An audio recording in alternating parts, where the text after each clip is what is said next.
Hello and welcome to Switzer Investing. I'm Paul Rickard, filling in for Peter Switzer. On tonight's program, we start with Marcus Bogdan, the Chief Investment Officer from Blackmore Capital.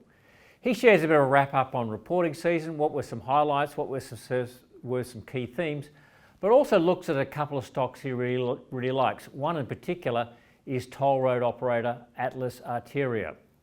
We switch our mind next to the property with Eleanor Creagh. She's a senior economist from PropTrack, part of the REA group, and she says the property market is actually looking a lot better than some of the scary headlines you might see in either the ABC or Nine newspapers. In particular, when looking at rental vacancies and times properties are on market to rent, they're actually at almost all-time record lows, which suggests that the property market still could be a pretty good place for investors and may not be in quite the crisis that some people want to make it out to be.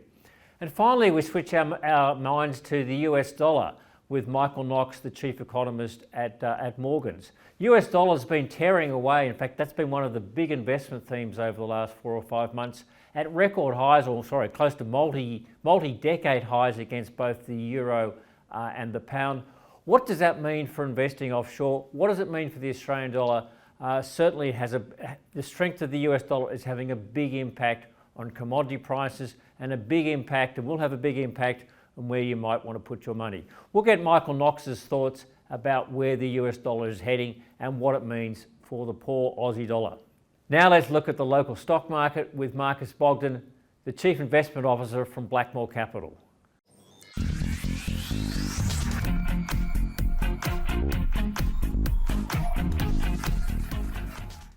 Joining me first up is Marcus Bogdan. He's the Chief Investment Officer of Blackmore Capital.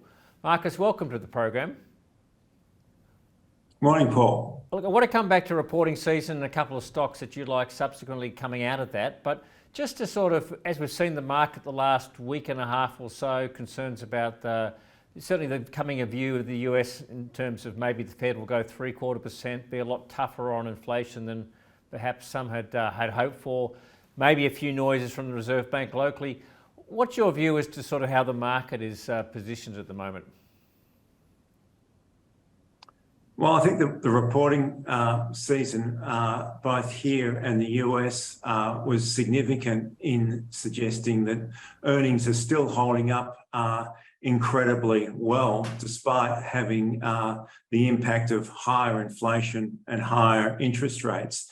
The trajectory going forward is certainly that we're going to expect to see further increases in interest rates, and I think that will put continued pressure on equity markets, particularly in the next couple of months. And I think the markets will only really settle down once we see the sort of the peak level of interest rates and the peak level of inflation. And certainly on the interest rates side of things, we're still not there yet. So next week in the US, we have I think it's their August CPI. And again, that probably should show a slight reduction. Is that a pretty important number as far as the market is concerned? Well, yeah, the last CPI reading was slightly better than expected, but mindful of the fact that inflation still remains incredibly elevated.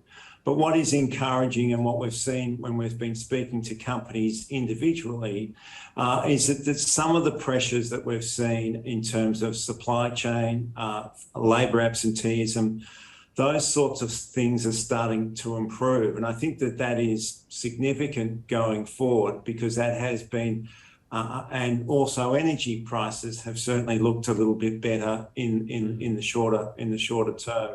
So continue to see pressure there on inflation, but I think the trajectory now is for some improvement from these levels. Okay, reporting season is done and dusted, so let's not go through necessarily some of the stocks, but any sort of general themes that came out of reporting season for you? Well, sales revenue was certainly strong, and it really reflected that companies were very successful in being able to pass on higher costs through price increases. So that was certainly encouraging there. Earnings per share growth for 2022 was still incredibly robust at around 20%. Now that was helped certainly earlier on by the resources sector, but the industrial sector also did well, and broadly the financials, the banks, CBA and the insurers were beneficiaries of those higher rates.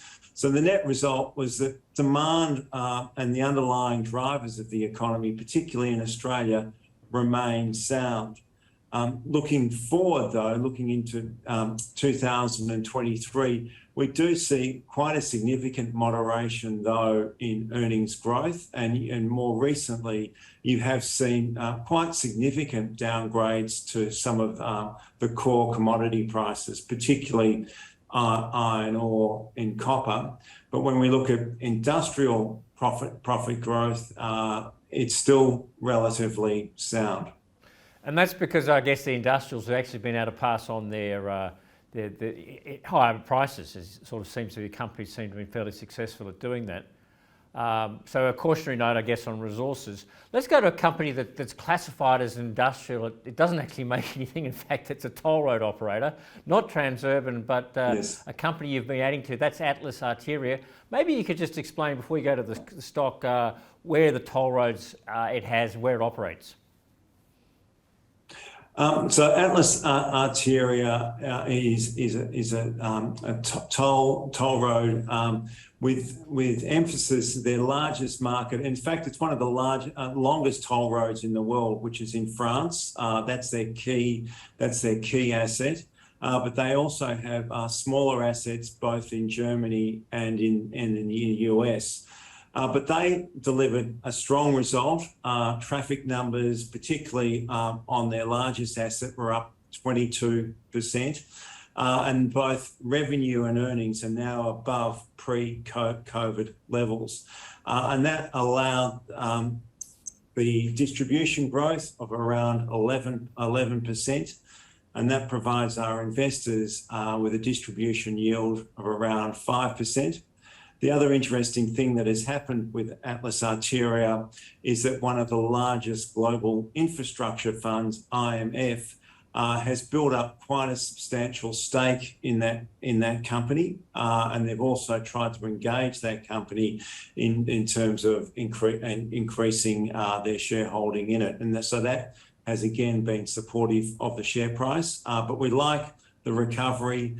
We believe that the balance sheet is conservative, and we like the growth that we're seeing in the underlying distribution. And I guess we know there's been a bit of a shortage of infrastructure shocks. How do you evaluate Atlas Arteria, say, versus Transurban, which I think pretty well every investor is familiar with, and how do you compare, put one against the other? Well, a couple of key metrics. One of the key metrics I think is absolutely significant at the moment is the rising cost of debt, and so balance sheet strength or gearing levels are particularly important.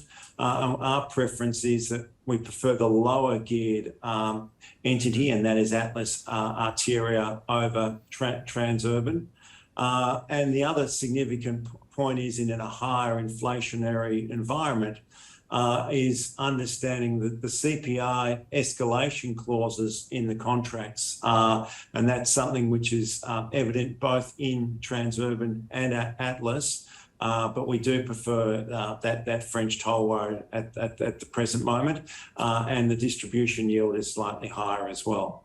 Okay, let's go to another company that reported pretty well. People would be familiar with, of course, as Wesfarmers, and about 2/3 of the earnings are coming out of Bunnings, so it's a Bunnings Plus group, I guess, these days. Market's sort of been, it hasn't done a lot on the share price. I'm just wondering what's your sort of feeling about Wesfarmers and whether this area represents good value. Well, I think you're absolutely right. The market has been cautious on Wesfarmers, particularly Bunnings. I mean, that group and Officeworks were key beneficiaries of COVID, and they had a significant impact on positive impact on sales and earnings through that period of time. You know, those issues are now starting to abate, and I think there are broader concerns around the housing market and what that particularly would do to Bunnings. But if you look at Bunnings throughout its history, it has been very consistent in both sales and earnings growth for really two decades, and actually sailed through very well through the global financial crisis. So we like the underlying franchise. We like the pivot that we're seeing in Bunnings towards the more commercial sectors as well. So it's broadening out their customer base. And then we're starting to see the first signs of a recovery in the Kmart and Target group. And the other division, which generally doesn't get much coverage, is the energy and chemicals business, and that has obviously been a key beneficiary of higher commodity prices, particularly in energy, in chemicals. They've got a new division which is in healthcare and wellness.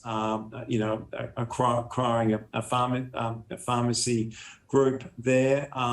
We have to wait and see how that develops, but again, it's an essential industry, and Wesfarmers have got a history of being very good custodians of assets. Yeah, I mean, they're one of the few conglomerates that are still listed on the market. There's also that pivot, of course, with lithium, with I think it was Kidman Resources they picked up. Do you think though that, I mean, with Bunnings though is still so much part of the group? Do you think that Wesfarmers can make the pivot into these other areas successfully? Well, you're absolutely right. I mean, the core drivers of Wesfarmers for the foreseeable future will be the success of Bunnings, given the contribution to earnings is so significant.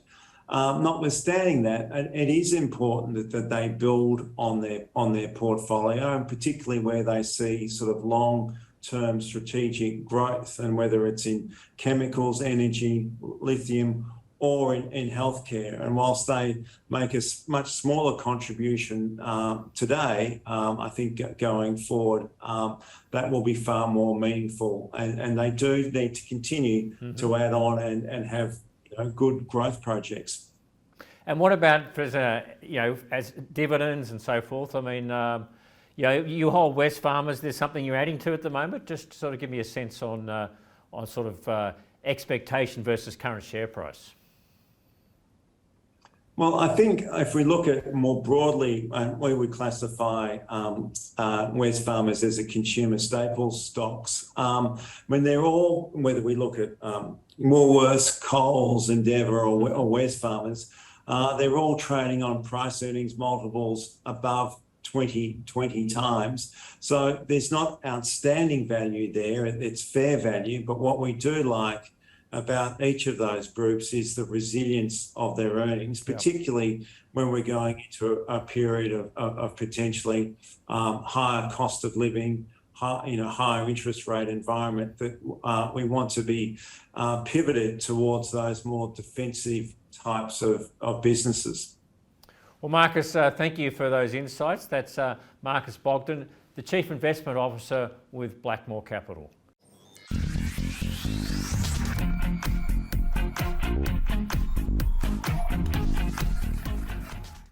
Some of the data out recently suggests that the housing market looks pretty tough, but there's other data that says that the falls we've seen in the market are actually a lot less, and perhaps the market's showing some underlying strength, particularly when it comes to the rental market and rental vacancies. Joining me now to discuss is Eleanor Creagh. She's a senior economist with PropTrack. That's part of the REA Group. Eleanor, thanks for joining us. Thank you for having me. Now, in your research, I think you've looked particularly at the rental market and things like time on market. The rental market looks really strong. Certainly finding a rental property at the moment is incredibly tough for would-be tenants. We've seen that the total supply of properties available for rent has continued to trend lower from pre-pandemic levels, and actually on a national basis, the total supply of properties available for rent on realestate.com.au is down more than 30% from pre-pandemic levels. Now, that means that there's a situation of really tight supply in the rental market at the moment, and that tight supply is being felt pretty much Australia-wide. That means it's incredibly hard for would-be tenants to actually find a rental property at the moment that is, one, vacant, and two, in budget, because at the same time, we've seen that demand to rent is up.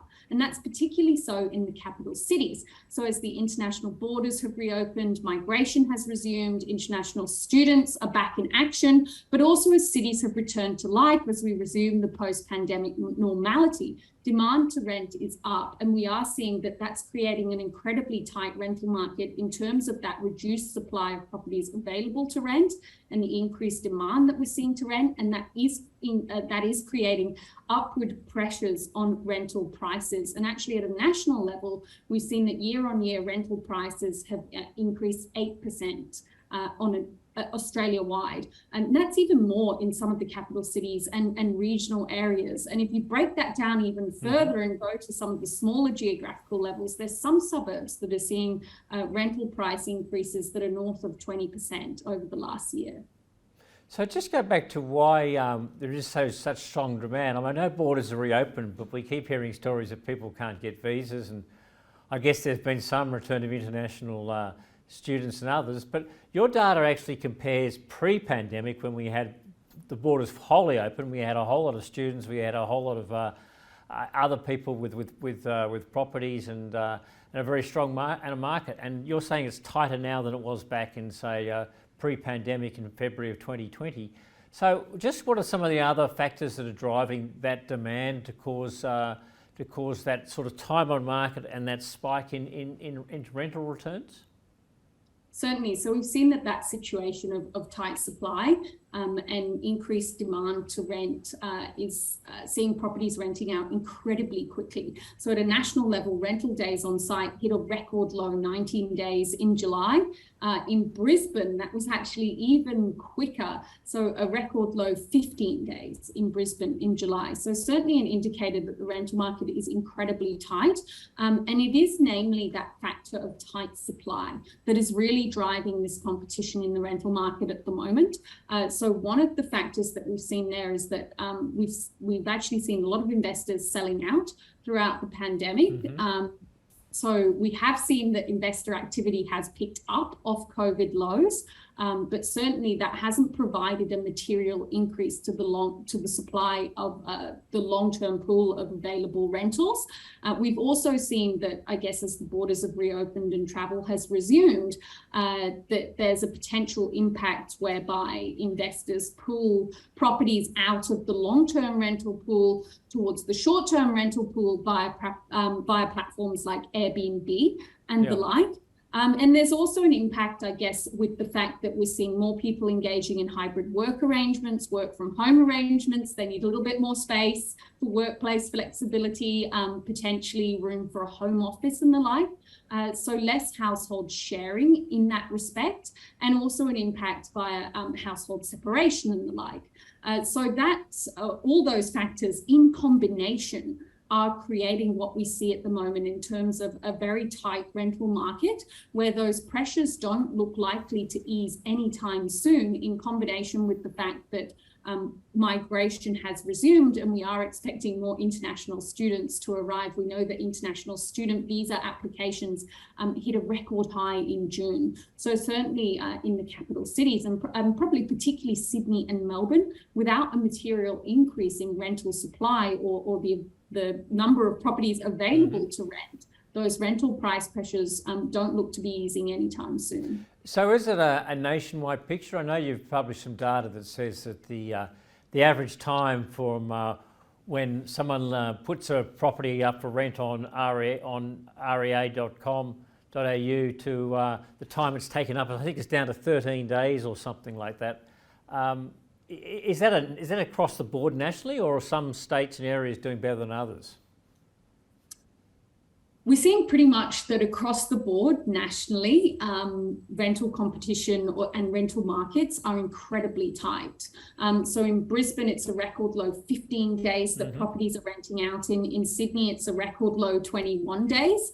And really across the other capital cities, rental days on site potentially aren't quite at their record low, but they are very close to a record low. And that does mean that properties are renting out very quickly Australia-wide. When it comes to the availability of rentals on a national level, the total supply or the total availability of rental listings on realestate.com.au is down 31% from pre-pandemic levels. In some of the capital cities, that's even more. So in Adelaide, that's down 38% on pre-pandemic levels. In Brisbane, it's more than 40% down on pre-pandemic levels when it comes to that stock of available rentals. And that's one of the number one factors that is driving competition in the rental market. So it's incredibly hard for would-be tenants at the moment to find that available rental. And of course, a rental that's in budget, given that we're seeing these price pressures Australia-wide.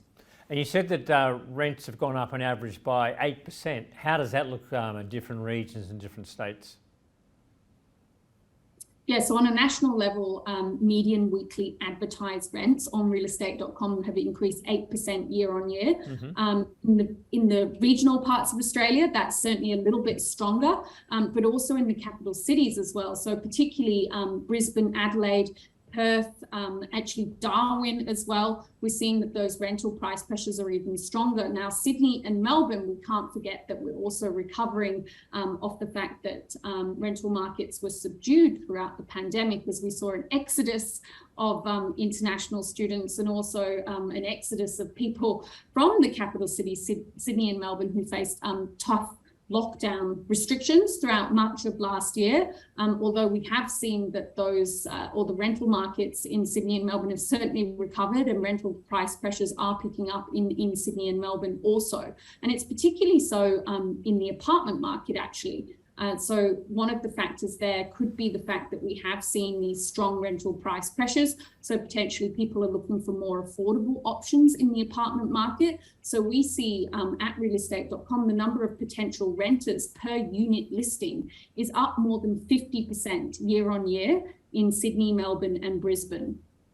Okay, well, maybe if you're an investor and a landlord out there and you haven't looked at your rent for a while, it might be a chance to think about increasing it. But look, moving along, I mean, we've now had 5 Reserve Bank of Australia increases. They've increased the cash rate by 2.25% to 2.35%. They've signalled there are more to come in October, November, December, maybe at a slower pace. What's your take on what that means for the market? And I think your data is suggesting the market's holding up pretty well. So we have seen that the fast pace of rate rises has weighed on property prices around the country. So the PropTrack Home Price Index shows that prices fell 0.4% in August to now sit 2.7% below their peak in March. As interest rates Which is that's not a lot, is it, compared to some of the other headlines I've seen? And you've got a pretty comprehensive data set at REA. I mean, yeah, 2.7%. It's also not a lot in the context of what we've seen over the last 2 years. So actually, again, if we compare to pre-pandemic levels, so March 2020, looking across the regional areas of Australia, home prices are still up close to 50%. And if we look across the capital cities, they're still up 26%. So certainly the price falls that we have seen at the moment, I think you do have to put them in the broader context of what we've seen over the past 2 years. Now, if we look at Sydney and Melbourne, so the larger, more expensive markets where the reduction in borrowing capacity that we've seen as a result of interest rate rises and increase in mortgage servicing costs are weighing more. So both Sydney and Melbourne, the PropTrack Home Price Index shows, are down closer to 5% from their respective peaks, whereas the smaller capitals like Brisbane and Adelaide are certainly seeing momentum remain a little bit stronger. Now, one of the factors there is, number one, the relative affordability advantage. So both those markets continue to retain an advantage with that respect. and to benefit as well from population flows. And certainly Queensland, we're seeing that parts of Queensland have certainly continued to benefit from population flows north that we know have been prevalent really over the last 2 years or so. But also it's down to the total supply of properties available for sale in those markets is really yet to recover. So in Brisbane, the total number of properties on market available for sale is still down around 30% from pre-pandemic levels. So that means that buyers have less options. The market's still a little bit more competitive, although it is easing off somewhat as interest rates have quickly risen. But that's also supporting, I guess, those price falls from being quite as large as we're seeing in, say, Sydney or Melbourne. So we're now into spring, of course, spring selling season, spring buying season. The warm weather brings out both buyers and sellers. But, you know, you've got to say that a lot of potential first home buyers and maybe even investors are reading the press and hearing about the Reserve Bank and further increases, interest rate increases to come. What's your take on how the market will fare over the next 6 months or so? Certainly, as interest rates continue to rise, clearly the cost of servicing a mortgage is going to increase, and buyers' budgets are going to continue to shrink as maximum borrowing capacity is constrained. So with the Reserve Bank having raised interest rates by more than 200 basis points so far, borrowing capacities are going to have been reduced by around 20%. And certainly if the cash rate passes 3%, that maximum borrowing capacities are going to be reduced by closer to 30%. So that will continue to push property prices further down in the period ahead. But I guess heading into spring this year, the good news for buyers, certainly in Sydney and Melbourne and Canberra actually as well, is that there is a lot more choice. So we know that for much of last year, this real sense of urgency or fear of missing out characterized the market for buyers. And it was quite intense and very competitive. Whereas now we're seeing that fear of missing out has subsided. There's a lot more properties on market for buyers to choose from. That certainly could create opportunity for those that are close to making their purchasing decision. For sellers, it's clearly not quite as good news. Those price expectations are going to have to reset a little bit lower. But I would say that, properties are still selling quicker than they were before the pandemic in every capital city. And I think that's also one of the kind of key takeaways is that we have to put what we're seeing at the moment in the context of what we've seen really over the last 2 years. And particularly last year was a really exceptional period for the property market, with properties selling in record time. Buyer demand was sitting at record highs for much of last year, according to the levels of potential buyer interest that we track at realestate.com. And while certainly we've seen that potential buyer interest has moderated off those exceptional levels, it does still remain above pre-pandemic levels and above levels that we saw throughout much of 2019. So certainly there are people still out there that are looking and interested to buy. Yeah, I mean, like, it's certainly not a crisis as some of the sensational parts of the media would like to have us believe, right? It's just a little, if anything, just a bit of a pullback, in what's been a really strong market. Maybe a bit more to come, but I guess buyers need to be a little bit wary, but not too wary by some of the statistics that you're saying. And if rental demand is really strong, that's going to put a floor on prices. Certainly, the rental price pressures that we're seeing at the moment could start to encourage more people to buy.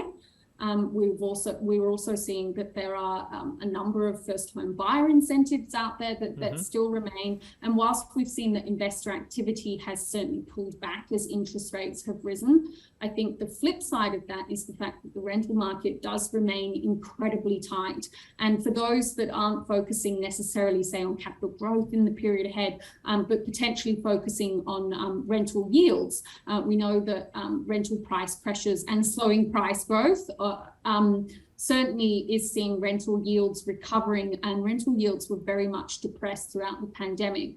So for investors that are switching their focus potentially the tight rental market also creates opportunity. That was Eleanor Creagh. She's a senior economist from PropTrack, which is part of the REA group. And of course, just another bit of data and it's important insights here to think about the property market. If you listen to the ABC or you read some of the 9 newspapers, you wouldn't go near property, but I don't think that's the real story. Certainly, with rental demand is really strong and rents are going up, this market is not in the crisis that some might have you believe. So buyers, I think it's some opportunities out there in the property market.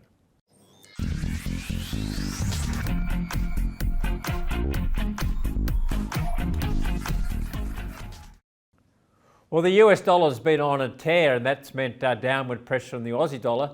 The US dollar's hit an all-time high against the euro, sending it below parity. Joining me now to discuss what that means for the local market and also what that means for interest rates, I'm joined by Michael Knox, the Chief Economist at Morgans. Michael, welcome to the program. Yes, thank you. Let's start with the US. Let's start with the US dollar. It's at all-time or close to a record high against the euro. It's above parity. How much more strength is in the US dollar, do you think? You say it's extraordinarily strong. So a number of things are happening. The first is that, of course, we are in a major energy crisis, and the US is a major energy supplier. The deficit for the euro area importing energy, particularly Germany, which is the largest single economy, has widened amazingly. They've moved from a significant surplus in Germany to a trading deficit, which is extraordinary for the country. And the reason for that is the increasing cost of energy. And I think that that's done 2 things. Firstly, it's slowed the euro area economy, and it's weakened the euro against the US dollar. So this is the real crisis, this energy crisis, and it's having major economic impacts and currency impacts as well. So a stronger US dollar is potentially good for bringing US inflation down, but I guess if it keeps going, and we're going to see some impact in company profits in the US as their earnings offshore become less valuable. I mean, do you think that this is a trend that can continue, or is it something that at some stage is just going to make the US economy relatively? They'll pay feel the impact of such a strong currency. Well, what we see is that their budget deficit, the current account deficit in the US has widened by at least 3% of GDP this year because of their increase in imports and the amount of domestic stimulus in the economy. But as we move into the second half of the year, that seems to be slowing, and that current account deficit seems to be narrowing. So it's probably going to stabilise, but this is such an extraordinary period. It's really difficult to work out exactly where the point of stability is. But it feels that it can't be far away.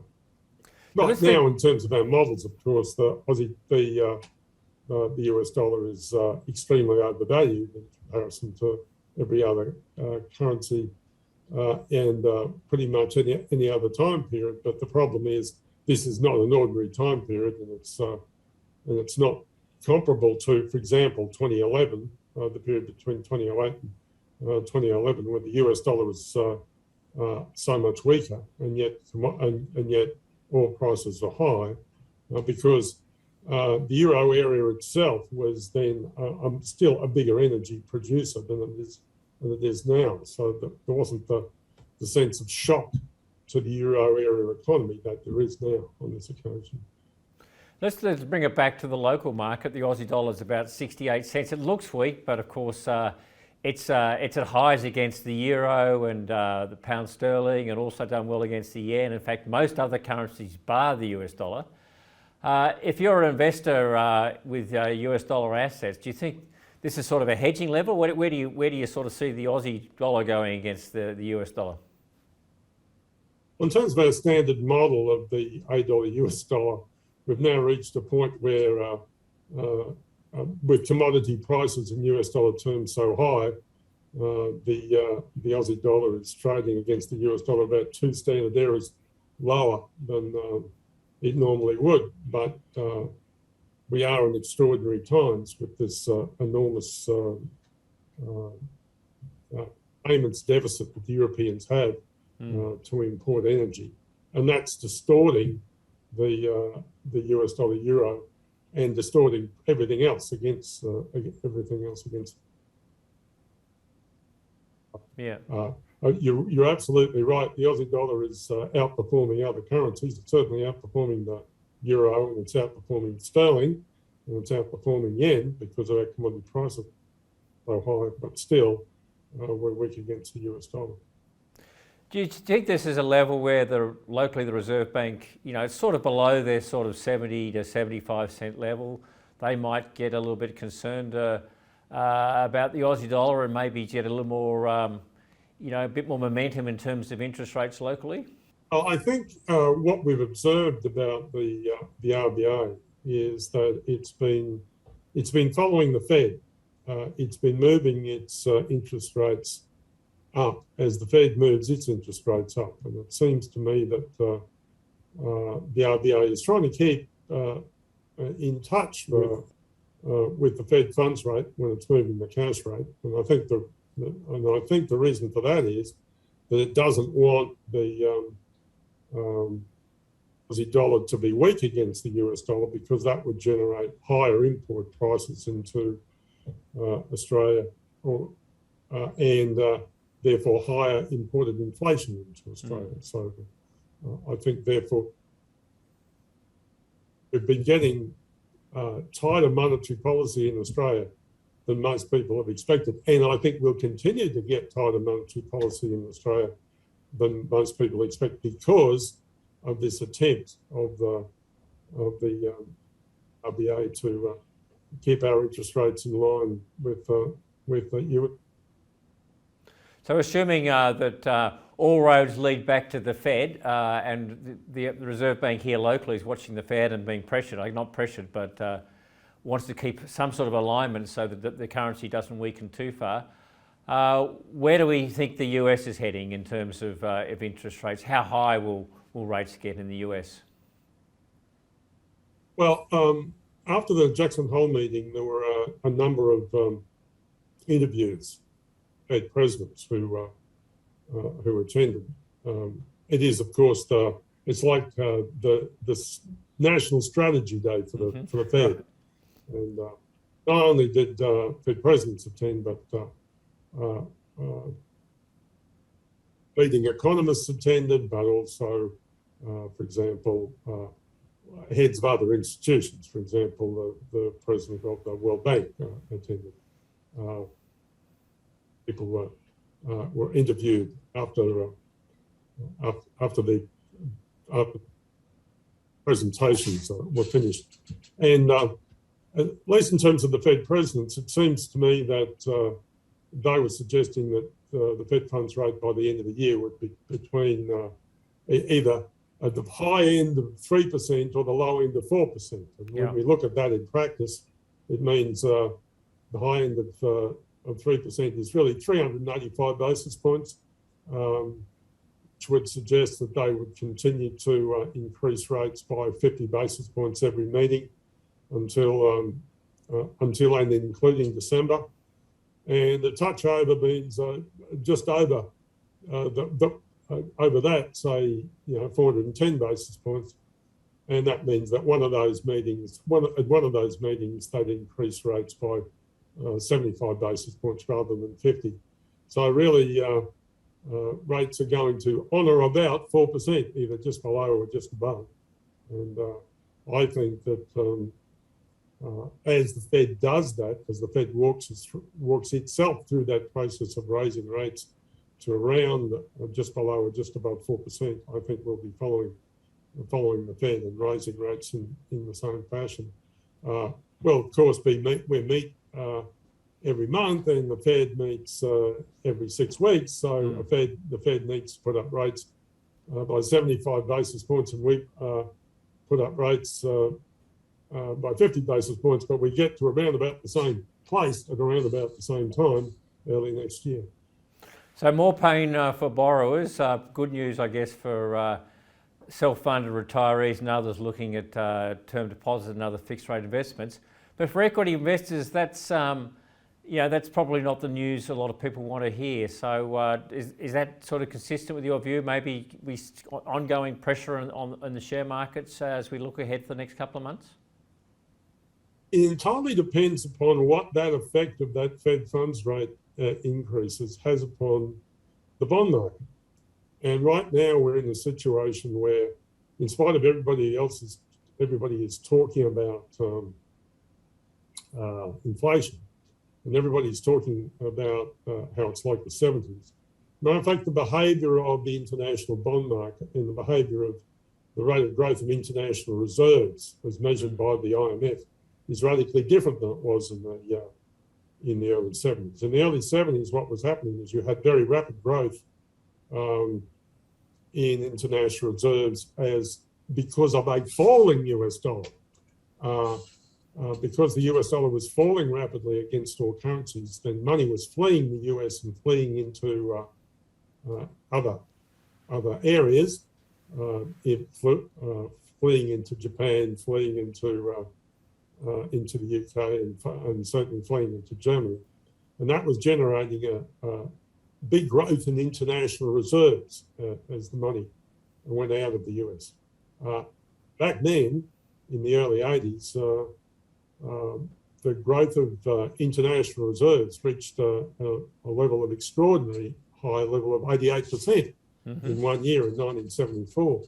But what's happening now is the reverse is happening. Money's flowing into the US dollar because the US dollar is strong. And growth in international reserves is, for the most recent quarter, is just a touch below zero year-on-year terms. So it's fallen very slightly by about 0.2%.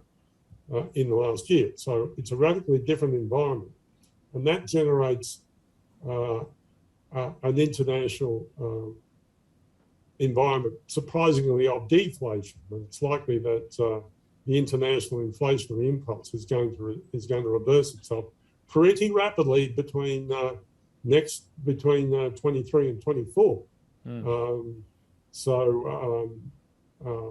And that entirely depends upon how the bond market responds to these increasing rates. So if the bond market holds where it is, as short rates go up, then effect upon the equities market will be surprisingly benign because it's rising bond yields which have been knocking the stock market down, not so much that earnings have been so. But if the bond market goes up with short rates, there should be more pain for the equities market in the first half of next year. But we don't know yet because we don't know how the bond market's going to respond. Well, it looks like the bond market at the moment, at least, is responding pretty benignly to this. We've got quite a bit of an inverted curve, but we'll see how that plays out. I guess your bottom line, though, is that short-term rates, both in the States and here, are perhaps going higher than some of the optimists are saying, and I think if I read that correctly. And maybe, the Aussie dollar is still going to be under a bit of pressure if the US dollar stays strong. So, but appreciating against, the European and some of the other currencies. Is that sort of a reasonable summation of where you're at the moment? Yes, but the upside of that is, of course, that we've got incredibly high export prices for our coal and our natural gas, even though there's a little bit of weakening in the iron ore price. And that's generating a very, very favourable balance of trade for the Australian economy, and that generates a good outlook for earnings of Australian companies. So perhaps a weaker dollar relative to the US dollar in this circumstance, in a situation where our exports are so strong, is not such a bad result. Okay. So we're the lucky country still, I think, is that sort of... The amazingly lucky country, when you look at how much suffering the Europeans and other countries are going through, we are, again, be amazingly lucky country. Well, on that note, we might call it, we might end it there. That was Michael Knox, the Chief Economist at Morgans. That's all from me for tonight. Don't forget you can read more about our insights and thoughts at switzerreport.com.au. See you soon.